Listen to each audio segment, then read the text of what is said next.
Hello there, guys. Saw dudes. So this is going to be kind of a totally unscripted, guess not really a round table because there's no table and there's no round about it. So it's going to be kind of a thing about the new MacBook Pro and kind of what we think about the new MacBook Pros and what we kind of think of Apple as a company now. Fuck. So There's a lot to say. Yeah, so I'll let him lead right into it. So basically, as you guys may know, there are some new MacBook Pros that were just announced, and they came out with 3 different ones. There's one with, like, this is kind of the base model. It's a 13-inch without the touch bar and any of the new stuff. So it's basically just like an updated MacBook Air almost. And then they have one 13-inch Pro and one 15-inch Pro with the touch bar and new touchpads and everything. But I mean, that's all fine and dandy. They have new Skylake processors and all this updated hardware and stuff. But they only have 5 ports on the whole machine, and 4 of them are USB-C. Yeah, so a lot of the Apple faithful have been kind of going on about trying to like make a bunch of excuses for Apple. In this case, that's kind of ridiculous because any Apple fan will remember that they did the PowerPC transition. Apple's a company of transitions. They like doing transitions. They've had the PowerPC to Intel transition most recently. They've had the Mac OS 9 to Mac OS 10 transition, and way back a long time ago they had the 68K to PowerPC transition. Don't forget FireWire to Thunderbolt too. FireWire to Thunderbolt. But you will notice there is a common occurrence among all these transitions. They have always been, they've slowly phased in the new technology and phased out the old. Like, for a good example, actually, I'll reach behind the camera here and grab my MacBook and bring it right up to the camera here, and you can see here that we've got FireWire 800, and then we've also got Thunderbolt. This is how you do a transition. And while this very MacBook was new, you had the Retina MacBook Pro, which we have a good example of back there. There it is. But we also had the 15-inch with the same specs, non-Retina display, optical drive. And so Apple kind of gave you a hint at where they kind of saw things going, but they didn't force you into it. They slowly guided you. Like with the PowerPC transition, which I remember vividly, they had the G5 and the G4s and the Intel models available at the same time, and they supported Mac OS. They supported PowerPC up to Mac OS 10.5. I believe 8. I think so, yeah. It was the last version of Leopard. And Leopard was out until 2009. It was the current OS. So, from the time the transition began, which was 2005, I want to say? Yeah. From 2005, you got 4 years of support, which was easily enough for people with G5s to get the last bit out of their hardware and move on to Intel. It was perfect timing. FireWire to Thunderbolt, again, like I showed you, Thunderbolt and FireWire have coexisted on the same machine since 2011. So Apple gave you 11, 12, they gave you 2 years. But FireWire wasn't really being used to begin with. And for the professional market, 2 years was enough to kind of just get on the bandwagon. Plus, they also offered FireWire adapters for Thunderbolt. We can get into that later. Yeah, we can get into the adapter fun later. With Mac OS 9 and Mac OS 10, like up until 10.5 actually, you could run Classic alongside OS 10. Yeah. You had a Classic environment that worked. And now, I mean, the problem with the transitions that Apple has been doing lately is they are giving you no time to adjust. They're not giving the tech the time to mature.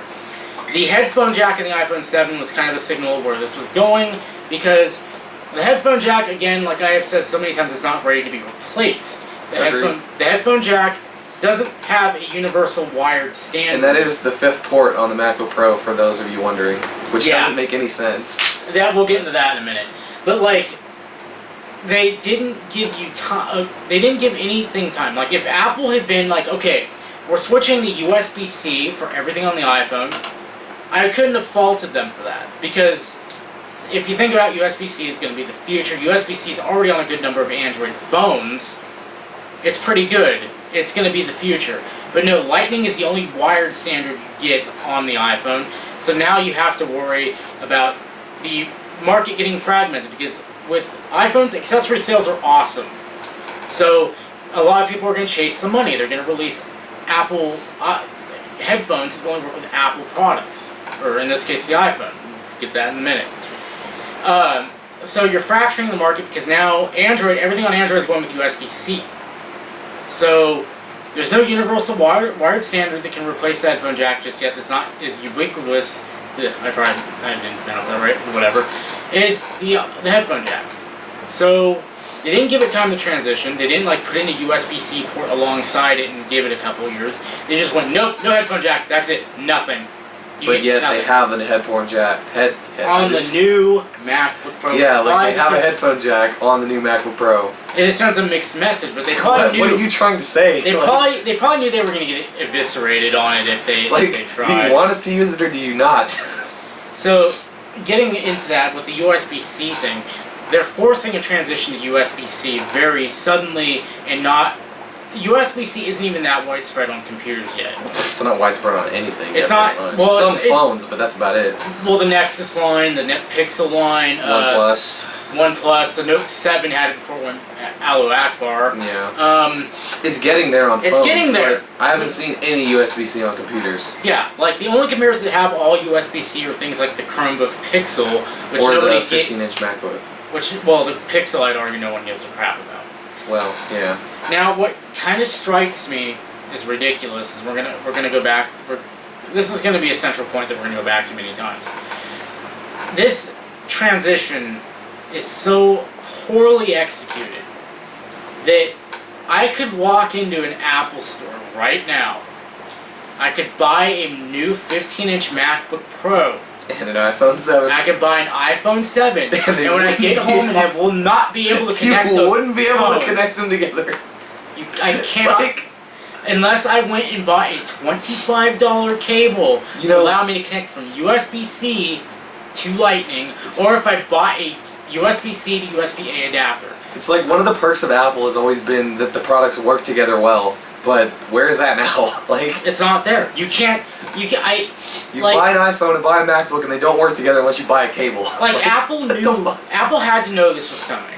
They had to know that they were going to go all in on USB-C. So why didn't they kind of signal toward? Well, I know why they didn't throw a cable in the box of the iPhone. They gave away their plans. Exactly. But still, they could have included a USB-A adapter in the box. I feel like what they should have done is that kept all the ports the same on the Retina and just added 2 USB-C ports to the selection, and then had it that way. At least just have one USB-A port on Or that, yeah. If they wanted to go thermonuclear, at least have one USB-A port so I can plug in my old flash drives and keyboards, because things like monitors, keyboards, mice, things like that, external hard drives are not something I replace very often. I use those for years at a time. So if I wanted to buy a new MacBook, all of a sudden I have to spend probably a couple $100 on adapters just so I can use the exact same shit that I already own. Pretty much. How does that make any sense? And so it gets even better because you actually get fewer. Actually, Apple's kind of reducing how many USB ports you get, because right now, if I look at my MacBook just sitting right there, I have the 2 USB-A ports which I can use for whatever I want. I have an SD card slot, FireWire 800, video out in Thunderbolt. Well, there's no MagSafe on the new one, so that there's no we'll get to that in a minute. So to get back what I had on my MacBook, let's see here. I can go ahead and I need to charge my laptop. That's one USB-C port down. I need to plug in a card reader to get my card. Because there's no SD slot. So. Because I take photos. My camera takes an SD card. So it's another USB port down. I'm now down to 2 USB ports, an SD card, and power. So then I need to eat up another USB port if I want to connect to an external display. But you can get another dongle that is like a hub, so you can connect daisy chain stuff. It's like... It's inelegant. Seriously. I mean, we're talking about the company who used to make fun of other computers for needing adapters, and look at us now. Okay, and then if I want Ethernet, there goes my last port. It's gone. Yep. So I get less USB ports because I have to consume more USB ports just to get back the same stuff that we already had. Yeah, all in the name of thinness. So yeah, now you have 4 USB ports instead of 2, but one has to be your power, and the other 3 have to replace all of the other ports that you had before. It's pretty stupid. Yeah, so I pretty much have to burn up all my USB ports just to get back all the stuff I had before. And in a couple years, this might not matter. Like, USB-C is the future, and I agree with that, but what about today? What about right now? I have to use my computer to get stuff done, and now I can't. What about the people who, I know people like to say, well, it's not the target audience, da, da, da, da. What about the people on, like... It's a MacBook Pro. It's marketing now. Pro. Yeah, it's Pro in name only anymore. But what about the people who are actually professionals and need their machine for professional work? You know what happened? They have been waiting for years. Since 2010 for a MacBook to blow their minds. Because up until the day that MacBook came out, the most current one you could buy was using a Haswell processor last seen in 2013. That's when it was flagship. This machine was actually the first to introduce that Haswell processor. Yeah, and so our friend Everblack actually bought a MacBook Pro. Still comes with a Haswell. I just realized the thumbnail on the video because it finished rendering. Oh God. Well, that's kind of how we feel about the MacBook, so it works. But pretty much, yeah, it's like these professionals on the Apple subreddit were waiting patiently. All they wanted was that MacBook with better internals. Pretty much. And what they got is a bag of compromises, to the point where they are like, well, I'm swapping the battery in my 2010 and I'm just going to keep running with it. Yeah. I'm going to repair it, or they're now looking at Dell and Razer, which Razer basically makes the MacBook that Apple doesn't want to give us. Pretty much. What makes it more ridiculous now is you consider all the compromises we got here. And how much does the damn MacBook now cost? $23.99 for the 15-inch. For the 15-inch base. Base model. The good news, discrete GPU is now standard, but you pay for it now. Yeah. And it's ridiculous. Like, for people like Ryan, they can't now say, well, I don't need the DGPU. I can go without and save $400. Not anymore, you can't. Nope. Now, it's like the price has gone up $400 for the compromised machine that you get. And worse yet, the GPU you get is not very good. Not very good. I remember back in the day when I had my MacBook Pro, my late 2006 MacBook Pro, those things back then shipped with really good GPUs. Damn good GPUs. Like, I was able to throw literally every game I had in my Steam library at the time at it, and it just, like, didn't matter. It just took it like a champ. You can't do that anymore. Like, hell, I was just trying to run Unreal Tournament on my MacBook Pro, a game that is very much older than that, on the 650M. It struggled a little bit. It's like, why is it doing this? Like, Apple's component choices as of late have been ridiculous, and they're charging $2,500 for a machine with Skylake, when Kaby Lake's right around the corner. And let's not forget that, like, Skylake brought the best thing, I think, to mobile, and that is quad-core i5 to mobile processors. Yep. What did Apple do? They went dual i5 on the 13 inches. And every one of those got a price bump, too. All of them are now like $200. Yeah, I think even the cheapest one is like $1,800 now, without the one without the touch bar and stuff. No, the one without the touch bar is like 14, I think. Oh. The one with the touch bar is 18.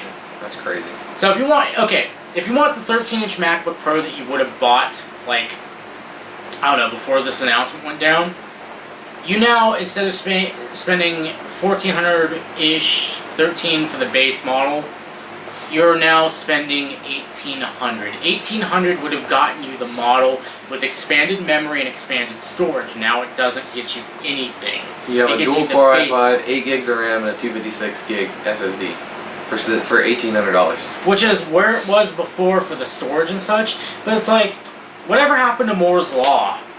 Yeah. Like, I know a lot of professionals are bitching at Apple about the 16 gig RAM limit. And that's another thing. $2,400 for MacBook Pro on Skylake that doesn't have DDR4. They are still using DDR3. And their excuse is it's battery life, which is a bunch of bullshit. Probably doesn't like make a noticeable difference at all. Why do some other computers have 32 gigs of RAM? Lenovo, like. Yep. Or Dell. Dell, yeah. The Precision. Yeah. Takes 32 easy. Go up to 64, I believe. Yeah. It's like, this is no longer a Pro machine. Why the fuck are you calling it a Pro machine, Apple? It's like, when I can look at my laptop sitting over there, it's 4 years old now. And it is more fucking capable than the 2016 models. Because let's be honest, Skylake is not significantly better than Ivy Bridge. Most of its support, or its, I guess, looking for the right word here. Most of its superiority comes from the technology surrounding which Apple conveniently didn't use, like DDR4 RAM. I don't even have an upgrade path for that machine. I'm just gonna keep using that until it doesn't work anymore. The best part too is on the 15-inch, and I believe the 13-inch. Not only do you no longer have an upgrade path from that machine, but now you have no upgrade path period on those machines, because not only now is the RAM soldered, of course, now the SSDs are soldered. Yep, the SSDs are they're integrated too. So you better choose what storage you like at first, and you better fucking love it, because you're never gonna get anything else unless you buy a whole new computer. Like, it's fucking wasteful. I mean, at least, well, the SSDs for that thing cost like $1,000 if you want to go up. You can swap it out. You can swap it out. Like, what about later on down the line, like in 4 years, if he decides it's still working for him, but he just needs more room? The SSD will be cheap by then. But yeah, it'll be cheap, and you can just pick one up and throw it in. Yep. But the new ones, no, you're stuck with what they give you from the factory, and that's it. Like, good luck. And they made them thinner, so that's probably why. Yeah, the slot took up too much space. Nobody wants that! Yeah, especially on a pro computer. Like, I'm pretty sure professionals don't care how thin the computer is. They don't, but Apple okay, I usually hate people who say this, but I have to do this. Like, ever since Steve Jobs died, I feel like Apple's forgotten who the pro user really is. I'm starting to see that. Like, the Mac Pro was a pile of compromises. Every professional would have rather have had the original Mac Pro, just with updated internals. That's all they wanted. But rather, it's like, no, we are removing every internal storage bay, so you can't expand your storage, because professionals need a lot of fucking storage for, like, if they're editing video, or if they're editing tons of photos. Yep. They need lots of storage, so being able to swap in more storage was awesome. But instead, we got all of our PCI slots taken away. We got all of our internal drive bays taken away. Everything packaged in this little trash can-like thing. And if we wanted to expand, we had to use Thunderbolt. Dongles. More dongles. More dongles, more external drives that are a mess on your desk. Yep. It's not beautiful, it's a convoluted mess. Yep. So, not to mention that machine's now 3 years old and selling for the same price. And they haven't updated it. They didn't update anything outside of the MacBooks during the announcement. Yeah. To kind of wrap this up though, I think that, especially in recent years, Apple has just kind of forgotten about all the little details that I used to like. Man, they used to think about things like, like take the iPhone and the MacBook, like not being able to plug them in out of the box. They used to think about stuff like that, and now it just seems like they don't. Yeah, it's like you can't take your Lightning earbuds to your Mac. Yeah, it's like you can only use those with one device. Now I have to have 2 pairs of headphones for my devices. Like, what? And Apple used to think about this stuff. And then the whole, I can't plug my new iPhone 7 into my fucking MacBook. Yeah. Now, where they could get you on that one is if, like, you are buying a MacBook Pro and you prove that you already own an iPhone 7 or vice versa, and they just, like, give you a free cable at the time you buy. That would be something nice that they could do. But it's like, I'm blowing how much money on an iPhone again, and it doesn't work natively with my Mac. No, what floors me, going back to this, is that a Nexus 6P, a Pixel. Like, Google's devices are more natively compatible with a MacBook Pro than Apple's own device. That is pretty funny. Like, what the fuck, Apple? Well, Why? Just why? It's like, I know people are gonna like give us shit for this, like, you know, you guys are just behind the times, Apple's doing a good thing, but it's like, I'm not for new technology. I mean, I'm not for, you know, not embracing new technology. Like, USB-C seems like a damn nice connector once they get the whole thing. Oh yeah, we gotta talk about that real quick. The loss of MagSafe is a bitch. Why?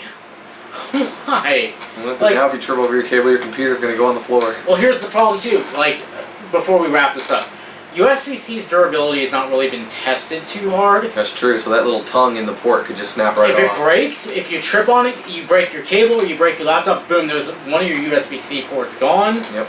And, Probably don't want to hear the repair bill on that one. no, it's going to be lots of money. Yep. So it's like, MagSafe was a good thing. Now, I think Apple could run it back if they make cables that, like, have a breakaway somewhere in the middle. But that's cumbersome. They should have just left Should have just kept MagSafe. it, honestly. They should have kept MagSafe too. It was thin enough to begin with. Yep. But yeah, to wrap it up, it's like we're gonna get shit. I know we're gonna get shit for this because like you guys are Luddites. You guys don't like embracing new technology. No, we do. We like embracing new There's technology. a right way to do it and a wrong way to do it. Exactly. Like, what would have sufficed here is if Apple had released the USB-C connector alongside the USB-A for a couple of years. Yeah, they should have just thrown both of them in there for a couple of years. Yeah, and like, really, I'm pretty sure a lot of people use the goddamn SD card slot, and they just. I know I do. I make videos. So does he. Well, he's a photographer. Well, So. I can probably see the flip side of the coin. Maybe a lot of professional photographers are using compact flash, and they're You like, still can't plug that in without an adapter. yeah, So. they're like, we're never gonna use compact flash on our computers, so you know what, we'll just take it away anyway. Whatever. But it's still a slot that could have easily fit in there, and they just took it away. Same with HDMI. That I'm pained over that. Yeah, me too. Because I use all the ports on my MacBook, so it's frustrating. But anyway, we should probably wrap this up. Yeah, I don't know how long it's this video just- is, but whatever. But I know we're gonna to wrap it up. Yeah, I know we're gonna catch a lot of shit. But it's like we believe that there's a right way to do transitions, the wrong way, and Apple's obviously doing it very wrong way here. yeah. They just cut you off cold turkey, and really is.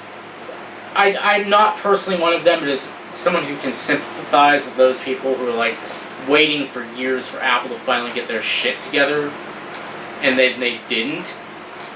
You know, that hurts when your fucking livelihood depends on OS 10 or Mac OS now. Yep. And now they're having to look at Windows, for fuck's sake. And as an aside, Microsoft killed it this year. They look at what, like, the whole. I urge you to go watch their presentation on the Surface Studio. Their whole thing was, we give a shit about the professionals. We're actually going to release a Windows 10 update that is all about you guys. And here's a computer that is all about you guys. In fact, our Surface was always all about you guys. Like, Microsoft's fucking killing it. And then we've got Apple here with their thumbs up their asses. Like, we don't know what the fuck we're doing. Yep, pretty much. And they're forgetting, and I'm sorry, I know we're supposed to get in the show, but they're forgetting the market that stuck by them in the 90s when they were about to go bankrupt. And they're just like, hey, you guys don't matter. So, yeah, pretty much. I just think Apple really needs a course correction. And as much as I don't hate Tim Cook, I really feel like You can't replicate what Steve Jobs was doing. And Steve Jobs, let's be honest, was the one keeping Johnny Ive in check. Yep. And now Johnny Ive's kind of running rampant and just, it seems like fucking everything up. But pretty much that's, if you have any questions, put them down in the doobly-doo. Yep. And we'll try to answer them as best as we can. But that's pretty much our thoughts on the new MacBooks, and hopefully Apple kind of makes the course correction. I'm hoping so, yeah. I'm hoping people actually vote with their wallet, and I don't blame people for not voting with their wallet with the iPhone 7 because It's a phone. It's a different use case. well, that and Samsung kind of blew it this year. Yeah. I mean, this S7 was good, but the Note 7, they blew it. Yeah, agreed. So Anyway, yeah, so hopefully we see them get better. But until next time, we'll see you guys later. all right.